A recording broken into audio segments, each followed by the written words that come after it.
আসসালামু আলাইকুম। প্রিয় দর্শক, আপনাদের সকলকে আমন্ত্রণ জানাচ্ছি অন্য মঞ্চের আলাপ চাইতে। গতকালকে দিল্লিতে একজন বাংলাদেশি ধরা পড়েছেন, অবৈধ অনুপ্রবেশকারী। তিনি জাল পাসপোর্ট করিয়ে তিনি বিদেশ চলে গেছিলেন। বিদেশে গিয়ে তিনি 2 বছর এদিক ওদিক কাটিয়েছেন, চাকরি বাকরি করেছেন, করে কোনো একটা উদ্দেশ্যে তিনি ভারতে ঢোকেন। আবার ভারতে ঢোকার চেষ্টা করেন। তিনি বাংলাদেশে না গিয়ে ভারতে কেন এলেন তাও বয়ে যাচ্ছে না। এখন আমাদের কাগজে যেটা বেরিয়েছে, দিল্লিতে জাল ভারতীয় পাসপোর্ট সমেত ধৃত বাংলাদেশি।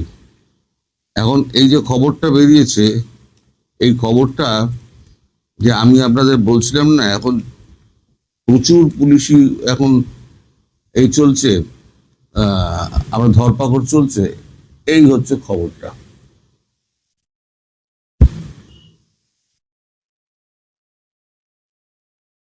কি বলছে দেখা যাক। বলছে, জাল ভারতীয় পাসপোর্ট নিয়ে বিদেশ থেকে দিল্লিতে নামার পরে দীপক মাহাতো নামে এক বাংলাদেশি অনুপ্রবেশকারীকে গ্রেপ্তার করলেন লালবাজারের গোয়েন্দারা। রবিবার রাতে দীপককে গ্রেপ্তার করা হয়েছে। ধৃতকে কলকাতায় নিয়ে আসার পরে সোমবার আলিপুর আদালতে পেশ করা হলে বিচারক 30শে মার্চ পর্যন্ত পুলিশি হেফাজতে রাখার নির্দেশ দেন। আদালত সূত্রের খবর, বছর 2 আগে বাংলাদেশ থেকে সীমান্ত পেরিয়ে এ রাজ্যে এসেছিল দীপক। তারপরে দালাল মারফত জাল পাসপোর্ট তৈরি করিয়ে প্রথমে শ্রীলঙ্কা, তারপর একাধিক দেশে চাকরি সূত্রে যাতায়াত করেছে সে। মাস 6 আগে রাশিয়ার একটি মৎস্য বিপণন সংস্থায় চাকরি করছিল। জাল ভারতীয় পাসপোর্ট দিয়ে রবিবার রাশিয়া থেকে দিল্লি বিমানবন্দরে এসে নামের দীপক। তারপরেই তাকে ধরা হয়। এদিন অভিযুক্ত আইনজীবী সৈকত রক্ষিত আদালতে বলেন, বিদেশে চাকরির লোভ দেখিয়ে এ রাজ্যে কিছু দালাল দীপকের পাসপোর্ট নথি তৈরি করে দেয়, কিন্তু যে জাল নথির ভিত্তিতে তৈরি করা হয়েছে তা জানতেন না দীপক। তার জামিনের আবেদন করা হয়েছে। দীপক চক্রান্তের শিকার বলেছেন আইনজীবী। সরকারি আইনজীবী জামিনের বিরোধিতা করে বলেন, বাংলাদেশে অনুপ্রবেশকারীদের জাল ভারতীয় পাসপোর্ট তৈরি করে দেওয়ার একটা বড় চক্রের কাজ করছে। এই চক্রের অন্যতম পান্ডা দীপক। এটি বৃহত্তম ষড়যন্ত্রের মামলা। জালিয়াত চক্রের শিকড় গভীরে। তদন্ত দ্রুত এগোচ্ছে। এই মুহূর্তে দীপকের জামিন মঞ্জুর করলে তদন্ত ব্যাহত হতে পারে। এরপরই বিচারক তাকে 30শে মার্চ পর্যন্ত পুলিশি হেফাজতে রাখার নির্দেশ দেন। এখন ব্যাপারটা হচ্ছে যে আমাদের যে আইনজীবী, তিনি তো তার ক্লায়েন্টকে বাঁচানোর জন্য তিনি এ সমস্ত কথা বলবেন, কিন্তু এই যে ভদ্রলোক যিনি এই জাল পাসপোর্ট তৈরি করিয়েছেন, তিনি যে সমস্ত ডকুমেন্টগুলো যে জাল করিয়েছেন, তাহলে তিনি কি জানতেন না যে তিনি একটা অন্যায় করছেন? তিনি আধার কার্ড বানিয়েছেন, তিনি ভোটার আইডি কার্ড বানিয়েছেন, তারপরে তিনি জাল পাসপোর্ট তৈরি করিয়েছেন। জাল পাসপোর্টটি করেই তিনি বিদেশ চলে গেছেন। 2 বছর আগের ঘটনা, তখন কিন্তু ধরাধরি কড়াকড়ি ছিল না। এখন আমি বলেছি না, প্রত্যেকটা জায়গায় এখন পুলিশি ধরপাকড় চলছে। বিশেষ করে আপনার দিনাজপুর থেকে মুর্শিদাবাদ, মালদা, আপনার বহরমপুর, এই সমস্ত অঞ্চলগুলো যেগুলোতে জামাত জিতেছে, যে সমস্ত লাইনগুলো জামাত জিতেছে, সেই সমস্ত লাইনগুলোতে এখন প্রচণ্ডভাবে কড়াকড়ি এবং সব ধরপাকড় হচ্ছে। এর মধ্যে এসআইআর চলছে। এসআইআর নিয়ে একটা বড় গন্ডগোল আছে। এসআইআরে এখন একটা বড় রকমের একটা বিতর্ক দেখা দিয়েছে, কে ভোটার কে ভোটার নয়। অনেকের আছে ডিসক্রিপেন্সি আছে, তার বাবার নাম আছে, তার এর রয়েছে, বাবার সঙ্গে ছেলের বয়সের তফাৎ দেখা যাচ্ছে 34 বছর 35 বছর, ছেলের বয়স আর বাবার বয়সের তফাৎ এরকম। তারপরে তার পূর্বপুরুষের ঠিকানা নেই। এরকম অনেক ঘটনা রয়েছে। এছাড়া বিচ্ছিন্ন কিছু ঘটনা রয়েছে যেগুলো সত্যি সত্যি ডিসক্রিপেন্সি আছে, যেমন তার বাবার নাম রয়েছে, তার বয়সে গন্ডগোল আছে, সেগুলো সমস্ত ওই আবার বিশেষ করে স্ক্রিনিং করে সেগুলোকে ছাড়া হচ্ছে। এই যে মোটামুটি যে মানে প্রক্রিয়াটা চলছে, এই প্রক্রিয়াটা এখন শেষ হলে পরে তারপর যেগুলো বেঁচে থাকবে সেগুলোকে সব তারপরে দেখবেন তাড়াতে শুরু করবে। এবং কি হতে পারে সেটা আমি একটা আগের ভিডিওতে বলেছিলাম, যে এই যে যদি এখন ভোটটাও কিন্তু অনিশ্চিত হয়ে গেছে, যে আমাদের 29শে মে যে ভোট আছে সেই ভোটটা সঠিক সময় হবে কি না সে নিয়েও কিন্তু সন্দেহ দেখা দিচ্ছে। কারণ এখানে কংগ্রেস এবং সিপিএম তারা প্রত্যেকেই বলে দিয়েছে আদালতে গিয়ে যে একজনও যদি আমাদের ভোটার যদি ভোট দিতে না পারে সেটা কিন্তু আমরা মানব না। প্রতিটি ভোটারকে বুঝে একেবারে গুনে টুনে একেবারে সঠিক পদ্ধতিতে এসআইআর লিস্ট বার করতে হবে। এখন সেটা করতে গিয়ে যদি ঠক বাজতে গাউজার হয়ে যায় তাহলে দেখা যাবে যে এখনো 1,20,000 এখনো এই ডিসক্রিমিনেন্সির আন্ডারে রয়েছে। এই 1,20,000 যদি প্রত্যেকটি ভোটারকে যদি করতে হয়, মানে লজিক্যাল ডিসক্রিমিনেন্সি থেকে যদি বার করতে হয়, তাদের ভোটার লিস্টে নাম তুলতে হয়, তাহলে দেখা যাবে যে 29শে মের মধ্যে আমাদের এখানে পশ্চিমবঙ্গে ভোট হচ্ছে না। যদি ভোট এখানে 29শে মের মধ্যে না হয় তাহলে কি হবে? তাহলে অবশ্যম্ভাবীভাবে যেটা হবে সেটা হচ্ছে রাষ্ট্রপতি শাসন জারি হবে। আর তারও আগে আমি একটা ভিডিও করেছিলাম যে এই যে অঞ্চলটা উত্তর দিনাজপুর থেকে একেবারে কলকাতা পর্যন্ত, দক্ষিণ 24 পরগনার সুন্দরবন অঞ্চল পর্যন্ত, কিছুটা কলকাতা আছে, এখন এই অঞ্চলটাতে কেন্দ্রীয় শাসিত অঞ্চল হিসেবে ঘোষণা করা হবে। এবং কেন্দ্রীয় শাসিত অঞ্চল হিসেবে ঘোষণা করা হলে এই যারা এইরকম মানে রয়েছে, যারা অবৈধভাবে প্রমাণ হয়ে যাবে যারা অবৈধ, তাদেরকে কিন্তু সব বাংলাদেশে পাঠানো হবে। আর কেন্দ্রীয় শাসিত অঞ্চল হলে তখন কিন্তু কারুর হাতে কোনো ক্ষমতা থাকবে না। পুলিশ চলে যাবে দিল্লির হাতে, দিল্লি পুলিশই দিল্লি কন্ট্রোল করবে পুরো পুলিশ, এবং এনআইএ এবং যত আমাদের আইবি, সেন্ট্রাল আইবি যা আছে সব একদম ঠিক করবে মাছির মতো, একেবারে সব জায়গায় ঘুরে ফিরে একবার ধরপাকড় করবে আর পাঠাবে। এই যত এখন লুকিয়ে চুরিয়ে রয়েছেন না যারা এখনো পর্যন্ত পালিয়ে আছেন, এই রাজ্য থেকে ওই রাজ্যে চলে যাচ্ছেন, ওই রাজ্য থেকে সেই রাজ্যে চলে যাচ্ছেন, সেই রাজ্যগুলোকেও সব সতর্ক করে দেওয়া হয়েছে যে প্রত্যেকটা রেল স্টেশনে যারা নামছে তাদের পরিচয়পত্র এবং তাদেরকে কঠোরভাবে জিজ্ঞাসাবাদ করা। বিশেষ করে বাংলাদেশি যদি ধরা পড়ে তাহলে সেক্ষেত্রে তাকে কিন্তু আদালতে হাজির করা হবে। এই যে এতদিন ধরে বাংলাদেশ সম্পর্কে কিন্তু ভারতবর্ষের কোনো রকম মানে এদিকে চোখ দেয়নি, ভারতবর্ষ চোখই দেয়নি। কারণ ঠিক আছে বাংলাদেশ থেকে আসছে, করে খাচ্ছে, ঠিক আছে, আমরা আর বাবা দেবো না। কিন্তু এই যে 2024-এর আগস্টের পর থেকে যেভাবে ভারত বিদ্বেষী কাজকর্ম শুরু হয়েছে, তারপর থেকে ভারত আর বাংলাদেশকে বিশ্বাস করে না। যার জন্য আমি বলেছিলাম যে ওই আপনার ট্রাভেল ভিসা দেওয়ার ক্ষেত্রে এখনই কোনো সিদ্ধান্ত হয়নি। কারণ আপনারা বুঝতেই পারছেন যে যেখানে এত তদন্ত চলছে সেখানে এখন ট্রাভেল ভিসা দিয়ে আরো লোক ঢোকানো কতটা বিপজ্জনক হতে পারে। এখন সেটা প্রণয় বার্মা বলে দিয়েছিলেন। সে যাই হোক, তাতে নিয়ে অনেক কথা বলছেন। এখন কি করা যাবে? যারা এগুলো বিরোধিতা করছেন তারা মুখে বলে যে আমরা ভারত মায়ের সন্তান, কিন্তু তারা হচ্ছে বামপন্থী। তারা নানান রকম প্রশ্ন আমায় লিখে পাঠান এবং নানান রকম কথাবার্তা বলেন। তো যাই হোক, আমি সেদিকে কান দিই না। যেটা ঘটনা আমি সেটাই বলি যে এইটা চলছে, এবং আপনারা ঘটনা বিশ্লেষণ করলে নিজেরাই বুঝতে পারবেন যে এই সময়তে মানে আপনার ট্রাভেল পাসপোর্ট আপনার দেওয়া হয় কি দেওয়া হয় না। আপনার দেশ যদি হতো আপনি কি এই সমস্যার মধ্যে দিতেন না। যখন একের পর এক জাল পাসপোর্ট ধরা পড়ছে এবং যেভাবে আপনার লজিক্যাল ডিসক্রিপেন্সি যেখানে বাড়ছে, মানে 1,20,00,000 লজিক্যাল ডিসক্রিপেন্সি এখনো বাকি রয়েছে, সেগুলোর সমাধান না হওয়া পর্যন্ত ভোট হবে না। যদি ভোট না হয় তাহলে রাষ্ট্রপতির শাসন এখানে জারি হবে, আর রাষ্ট্রপতির শাসন হলে রাজ্য সরকারের কোনো ক্ষমতা থাকবে না, পুরোটা চলে যাবে কেন্দ্রের হাতে। আর কেন্দ্রের হাতে গেলে তাহলে সমূহ বিপদ। যারা এখানে ঢুকে এসছেন তাদের কাছে সমূহ বিপদ।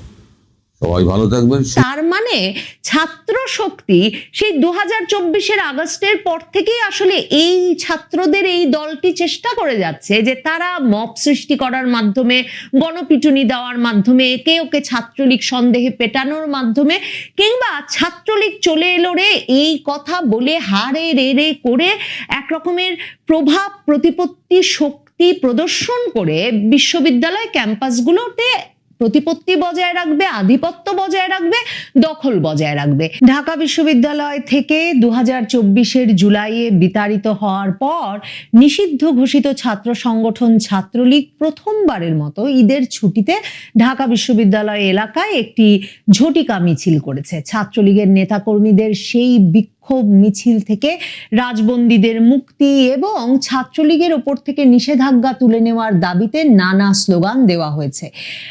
রোববার সকাল 8:30টার দিকে দোয়েল চত্বর থেকে টিএসসি মুখী সড়ক বিশ্ববিদ্যালয়ের পুষ্টি বিজ্ঞান ইনস্টিটিউটের সামনে থেকে মিছিলটা শুরু হয় এবং সেটা গিয়ে শেষ হয় রাজু ভাস্কর্যের সামনে। মানে যেই রাজু ভাস্কর্যের সামনে কথায় কথায় রাজুতে আয় বলে হাসনাত আব্দুল্লাহ, সার্জিস আলমেরা ডাক দিয়ে আসছেন সেই 2024-এর আগস্টের পর থেকে, এবং নানা সময়ে নানা হুমকি দিচ্ছেন সেখানে তারা বিরাট আন্দোলন গড়ে তুলবেন এসব বলে সেই রাজু ভাস্কর্যে এসে কিনা ছাত্রলীগের মিছিল শেষ হয়েছে ঈদের ছুটির মধ্যে।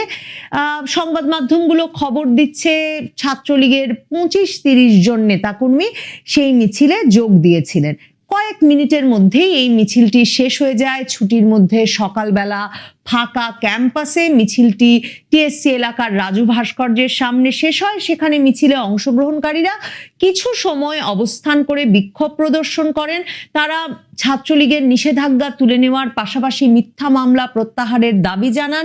বিক্ষোভ মিছিলে অংশ নেওয়ারা এছাড়াও জয় বাংলা, জয় বঙ্গবন্ধু সহ নানা রকম স্লোগান দেন এবং এরপর এই বিক্ষোভ মিছিলের ভিডিও এবং ছবি ছাত্রলীগের ফেসবুক পেজে শেয়ার দেওয়া হয়। কিন্তু এই যে কয়েক মিনিটের বা কিছু সময়ের এই মিছিল ছাত্রলীগের আয়োজনে ঈদের ছুটির মধ্যে ঈদ উল ফিতরের দ্বিতীয় দিন রোববার 22শে মার্চ সকাল 8:30টার দিকে, যেখানে তারা জয় বাংলা বলছেন, শেখ হাসিনা আসবে এ ধরনের স্লোগান দিচ্ছেন, সেই মিছিল রীতিমতো একেবারে আতঙ্ক ধরিয়ে দিয়েছে জাতীয় নাগরিক পার্টি এনসিপির যে ছাত্র সংগঠন তারা গড়ে তোলার চেষ্টা করে যাচ্ছেন সেই 2024-এর আগস্টের পর থেকে সেই জাতীয় ছাত্র শক্তির নেতৃবৃন্দের মনে। জাতীয় ছাত্র শক্তির নেতৃবৃন্দ এই মিছিলের খবর পেয়ে হারে রেড়ে করে শাহবাগ থানা পর্যন্ত গেছেন। সেখানে পুলিশকে তারা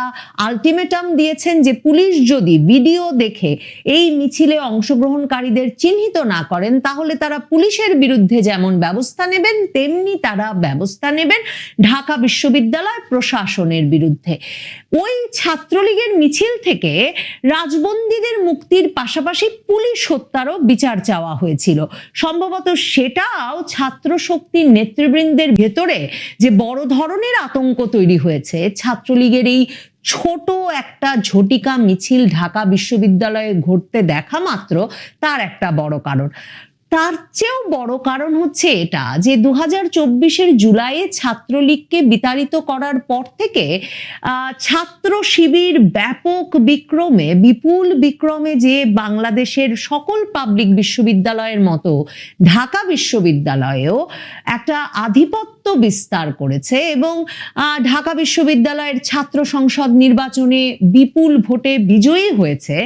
কিন্তু এখন যখন বিএনপি ক্ষমতায় এসেছেন এবং প্রধানমন্ত্রী তারেক রহমান ক্ষমতায় আসা মাত্র পাবলিক বিশ্ববিদ্যালয়গুলোর প্রশাসনে বড় ধরনের পরিবর্তন আনছেন, মানে জামায়াতপন্থী যেসব উপাচার্য ছিলেন বা প্রশাসনের শীর্ষ পদে জামায়াতপন্থী যেই শিক্ষকবৃন্দের জায়গা হয়েছিল এবং যারা সারা বাংলাদেশের পাবলিক বিশ্ববিদ্যালয়গুলোতে ছাত্র শিবিরের এক রকমের রাজনৈতিক বিকাশে প্রত্যক্ষ ভূমিকা রেখেছেন, তাদেরকে সরিয়ে নিতে সরকার যখন সক্রিয়, তখন একেবারে ঢাকা বিশ্ববিদ্যালয়ের বুকে রাজু ভাস্কর্যের পাদদেশে ব্যানার নিয়ে দাঁড়িয়ে ছাত্রলীগ মিছিল করে ফেলছে, ঢাকা বিশ্ববিদ্যালয়ে আবার ছাত্রলীগ সংগঠিত হচ্ছে, এই আশঙ্কা ভীষণভাবে আতঙ্কিত করে তুলেছে এই ছাত্র শক্তির নেতৃবৃন্দকে। দেখেন, এই যে জাতীয় ছাত্র শক্তি, এই নামটা কিন্তু সম্প্রতি আবার বদলে জাতীয় নাগরিক পার্টি ঠিক করে যে তাদের ছাত্র সংগঠনের নাম তারা জাতীয় ছাত্র শক্তি দেবে। প্রথম যখন 2025-এর ফেব্রুয়ারিতে জাতীয় নাগরিক পার্টির পাশাপাশি ছাত্র সংগঠন গড়ে তোলা হয়েছিল, তখন নাম দেওয়া হয়েছিল বাগছাস, বাংলাদেশ গণতান্ত্রিক ছাত্র সংসদ। এরপর ডাকসু নির্বাচন, জাকসু নির্বাচন সহ পাবলিক বিশ্ববিদ্যালয়গুলোর নির্বাচনে বাগছাস এমন খারাপ ফল করে, মানে কোথাও তারা ভোটে একেবারেই দাঁড়াতে পারে না। এই অবস্থায় জাতীয় নাগরিক পার্টি ঠিক করে যে একেবারে সকল পাবলিক বিশ্ববিদ্যালয়ের ছাত্র সংসদ নির্বাচনে ভীষণ খারাপ ফলাফল করা এই ছাত্র সংগঠনটির নাম পাল্টে জাতীয় ছাত্র শক্তি করা যাক। সম্প্রতি এই জাতীয় ছাত্র শক্তির শিরোনাম হয়েছে, তার কারণ হচ্ছে এই রোজার মাসেও ঢাকা বিশ্ববিদ্যালয়ের দর্শন বিভাগের ছাত্র পাভেলকে, তিনি যখন বুয়েটের গিয়েছিলেন সেহরি খেতে, সেই সেহরি থেকে তুলে ওই পাভেলকে ছাত্রলীগ সন্দেহে 2-2.5 ঘন্টা ধরে কয়েক দফায় মেরে পিটিয়ে তার মানিব্যাগ, বাইকের চাবি এসব ছিনিয়ে নিয়ে তারা শাহবাগ থানায় রীতিমতো গুরুতর জখম অবস্থায় সোপর্দ করে গিয়েছিলেন। এবং তারপর পাভেল বলেছিলেন যে তিনি কখনো ছাত্রলীগও করেন নাই, কিন্তু তার মানে ছাত্র শক্তি সেই 2024-এর আগস্টের পর থেকেই আসলে এই ছাত্রদের এই দলটি চেষ্টা করে যাচ্ছে যে তারা মব সৃষ্টি করার মাধ্যমে, গণপিটুনি দেওয়ার মাধ্যমে, একে ওকে ছাত্রলীগ সন্দেহে পেটানোর মাধ্যমে, কিংবা ছাত্রলীগ চলে এলো রে এই কথা বলে হারে রে রে করে এক রকমের প্রভাব প্রতিপত্তি শক্তি প্রদর্শন করে বিশ্ববিদ্যালয় ক্যাম্পাসগুলোতে প্রতিপত্তি বজায় রাখবে, আধিপত্য বজায় রাখবে, দখল বজায় রাখবে। কিন্তু সত্যিকার অর্থে এই ছাত্র শক্তি না ভোটের ব্যবস্থা করতে পেরেছে ছাত্রলীগ মুক্ত ক্যাম্পাসেও, না তারা সেভাবে কোনো আধিপত্য প্রতিষ্ঠা করতে পেরেছে। এখন যখন ঢাকা বিশ্ববিদ্যালয় সহ বিশ্ববিদ্যালয়গুলোর উপাচার্য বদলে যাচ্ছে, তখন ছাত্রলীগের এই মিছিল তাই তাদের ভীষণভাবে আতঙ্কিত করেছে। ছাত্র শক্তির নেতৃবৃন্দ ঢাকা বিশ্ববিদ্যালয় এলাকায় ছাত্রলীগের ঝটিকা মিছিল হয়েছে, এই খবর পাওয়া মাত্র তারা গিয়ে পুলিশের নির্লিপ্ততা এবং ক্যাম্পাসে নিষিদ্ধ সংগঠনের অপতৎপরতা নিয়ে ক্ষোভ প্রকাশ করেছে। এবং সংগঠনের একটি প্রতিনিধি দল রোববার সন্ধ্যায় শাহবাগ থানায় গিয়ে ওসির সঙ্গে কথা বলে বেরিয়ে ছাত্র শক্তির সভাপতি জাহিদ হাসান গণমাধ্যমকে বলেছেন যে শিক্ষার্থীরা যখন ঈদের ছুটিতে পরিবারের কাছে, সেই সুযোগে নিষিদ্ধ ছাত্রলীগ ব্যানার নিয়ে মিছিল করার দুঃসাহস দেখিয়েছে। মিছিলের 8-9 ঘন্টা পার হলেও পুলিশ প্রশাসন কোনো ব্যবস্থা নেয়নি। কাজেই পুলিশ আগামী 24 ঘন্টার মধ্যে ব্যবস্থা নিয়ে তাদেরকে আপডেট জানাবে, এই আলটিমেটাম তারা পুলিশকে দিয়ে এসেছেন। এবং তারপর এই ছাত্র শক্তি প্রক্টরকেও প্রশ্নের সম্মুখীন করেছেন যে প্রক্টর কিভাবে এরকম নির্লিপ্ত আছেন যে ক্যাম্পাসে আবার ছাত্রলীগকে দেখা গেছে। ঢাকা বিশ্ববিদ্যালয়ের প্রক্টর অধ্যাপক সাইফুদ্দিন আহমেদ বলেছেন যে ভোর 6টা থেকে 6:30টার দিকে 10-15 জনের একটি দল মেট্রো রেল স্টেশন থেকে নেমে রাজু ভাস্কর্যের সামনে এসে মিনিট খানেক অবস্থান করেই দ্রুত সটকে পড়েছিল। কাজেই তিনি বলেন, আমি ভিডিওটি দেখেছি, তবে সেখানে পরিচিত কাউকে শনাক্ত করা যায়নি। বিশ্ববিদ্যালয়ের কোনো কর্মচারী বা তাদের সন্তানেরা এর সঙ্গে যুক্ত কিনা তা খতিয়ে দেখা হচ্ছে। পুলিশের একটা বিশেষ ইউনিট বিষয়টি নিয়ে কাজ করছে। মানে সংবাদ মাধ্যম বলছে সকাল 8টা 8:30টার দিকে, সংবাদ মাধ্যম বলছে দোয়েল চত্বর থেকে রাজু ভাস্কর্য পর্যন্ত এসে রাজু ভাস্কর্যে ব্যানার নিয়ে এই বিক্ষোভ মিছিল থেকে স্লোগান দেওয়া হয়েছে, ছবি তোলা হয়েছে, ভিডিও করা হয়েছে। তারপর এই ঝটিকা মিছিল শেষ করে ছাত্রলীগের ভেরিফাইড ফেসবুক পেজে ভিডিও দিয়ে দেওয়া হয়েছে, কিন্তু প্রক্টর মানে ছাত্র শক্তির জেরার মুখে কোনো রকমে বলছেন যে এত অল্প সময় এই মিছিল হয়েছে যে, এবং এমন ভোরবেলায় হয়েছে যে কারো পক্ষে তখনই গ্রেফতার করা সম্ভব হয়নি, তবে পুলিশের এক বিশেষ ইউনিট নাকি জন্যে এই কারা জড়িত সেটা ধরতে কাজ করছে। এর আগেও এই যে মানে 2024-এর আগস্ট পরবর্তী ছাত্র নেতা, বৈষম্য বিরোধী ছাত্র আন্দোলনের নেতা, ছাত্র শক্তির নেতাদের দাবির মুখে ঢাকা বিশ্ববিদ্যালয়ের কর্মচারীদেরও কয়েকজনকে গ্রেফতার করে কিন্তু পুলিশে দেওয়া হয়েছে, মামলা হয়েছে তাদের নামে। শিক্ষকদের বিরুদ্ধে মব তো সৃষ্টি করা হয়েছে। কাজেই এখন এই প্রক্টর বলছেন বিশেষ ইউনিট কাজ করছে দেখতে যে কর্মচারী বা তাদের কোনো পরিবারের কেউ জড়িত কিনা। তার মানে এখন আবার একটা কর্মচারীদের ভোগান্তির মুখেও পড়তে হবে। এই ছাত্র শক্তি হচ্ছে সেই ছাত্র সংগঠন, যেই ছাত্র সংগঠনের দুজন কিন্তু ওই যে গুলশানে আওয়ামী লীগ সাবেক সংসদ সদস্য শাম্মী আক্তারের বাড়িতে চাঁদাবাজি করতে গিয়ে ধরা পড়েছিলেন। জানে আলম অপু নামের এক ব্যক্তি, তখন রীতিমতো আসিফ মাহমুদ সজীব ভুইয়া তারকা নেতা উপদেষ্টা সাবেক, তিনি তাদেরকে চাঁদাবাজি করতে পাঠিয়েছেন সে কথা ফাঁস করে দিয়েছিলেন ভিডিও বার্তার মাধ্যমে। কাজেই এই ছাত্র শক্তির নানা রকম মানে বড় ধরনের কৃতিত্ব এবং কাজের নজির গত 1-1.5 বছরে ঢাকা বিশ্ববিদ্যালয়ে সৃষ্টি হয়েছে। কিন্তু এখন যখন এই প্রক্টর সাইফুদ্দিন আহমেদও আসলে বদলে যাবেন আগামী কয়েকদিনের মধ্যে, কারণ তাকে নিয়োগ করেছিলেন জামায়াতপন্থী উপাচার্য নিয়াজ আহমেদ খান, আর এখন যখন ঢাকা বিশ্ববিদ্যালয়ে বিএনপির রাজনৈতিক কর্মী সরাসরি তারেক রহমানের ভীষণ আস্থাভাজন নতুন উপাচার্য আসছেন, তিনি এসে যে এই ছাত্র শক্তি, এই ছাত্র শিবিরের ব্যাপক আধিপত্যের অবসান ঘটাতে চাইবেন ঢাকা বিশ্ববিদ্যালয়ে, নতুন প্রশাসন আনবেন, এই প্রক্টর সাইফুদ্দিন আহমেদ সহ প্রক্টররাও বদলে যাবেন এবং ঢাকা বিশ্ববিদ্যালয়ে ছাত্র শিবির, ছাত্র শক্তির আধিপত্য শেষ হয়ে ছাত্র দলের আগমন ঘটবে। ছাত্র দল আবারও ঢাকা বিশ্ববিদ্যালয় সহ পাবলিক বিশ্ববিদ্যালয়গুলোতে অবাধে রাজনীতি করার সুযোগ পাবে এবং তারেক রহমান প্রশাসনে পরিবর্তন আনছেন সরাসরি সেই উদ্দেশ্যকে মাথায় রেখে। এটা যখন এই ছাত্র শক্তির নেতৃবৃন্দ সহ আপনি আমি সবাই বুঝি, তখন ছাত্র শক্তি, ছাত্র শিবিরের মনে এই শঙ্কাও কাজ করছে যে ছাত্রলীগ এই সুযোগে সংগঠিত হচ্ছে কিনা। কারণ যখন বিশ্ববিদ্যালয় ক্যাম্পাসে ছাত্র শিবির, ছাত্র শক্তির মতো দলগুলোর আধিপত্যের অবসান ঘটাতে হবে, তখন ছাত্রলীগ, ছাত্রদল একত্র হয়ে এক ঐক্যবদ্ধভাবে সেই কাজটি সম্পাদনে নেমে আসবে কিনা সেই আশঙ্কাও কাজ করছে ছাত্র শক্তি, ছাত্র শিবিরের মতো রাজনৈতিক সংগঠনগুলোর ছাত্র নেতাদের মনে। সে কারণেই তারা আতঙ্কিত হয়ে পড়েছেন, কারণ তারা বুঝতে পারছেন বিশ্ববিদ্যালয় প্রশাসনে বড় ধরনের পরিবর্তনের মাধ্যমে তাদের আধিপত্যের অবসান হতে যাচ্ছে। সেই আধিপত্যের অবসানের মাধ্যমে ছাত্র দলের আগমন তো ঘটবেই, সাথে ছাত্র লীগকে নিয়েই ছাত্র দলের এদের আধিপত্যের অবসান ঘটাতে হয় কিনা এবং সে কারণেই ছাত্রলীগের পথ পরিষ্কার হয়ে উঠছে কিনা, আর ছাত্রলীগও সেই সুযোগের অপেক্ষাতেই ছিল কিনা, এই আশঙ্কাগুলোই আতঙ্কিত করে তুলছে 2024-এর জুলাই আগস্টের বীর ছাত্র নেতাদের। কাজেই আগামী কয়েক সপ্তাহ, ঈদের পরের কয়েক সপ্তাহ, কয়েক মাস সময়ের মধ্যেই যে পাবলিক বিশ্ববিদ্যালয়ে বড় ধরনের রাজনৈতিক মেরুকরণ এবং রাজনৈতিক আধিপত্যের পরিবর্তন ঘটবে সেটা নিশ্চিত।